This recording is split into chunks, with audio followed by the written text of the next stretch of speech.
housemate, luto tayo ng sistaw. Ito. Takpan ko, i-oven. Tapos gawa tayo tahina, pardonis,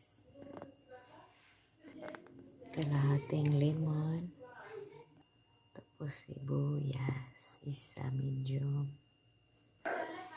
salt, and black pepper, tsaka tahina, 5 kutsara. Mix together.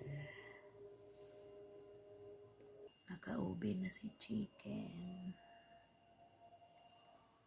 Yan, galingin na natin. Ito na siya.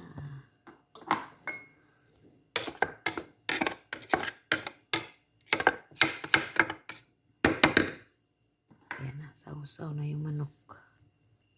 Ito na siya. Ready to serve. Hindi pa siya tuyo. Kaya lang putulin ko na kasi hindi na ako makabidyo mamaya dahil labas-pasok na yung mga tao. Anuin ko na lang, picturean ko na lang. Iwa pa ko french fries. Kasabay nito french fries kasi at saka yung tinapay na malapad. Kubus. Thank you guys for watching.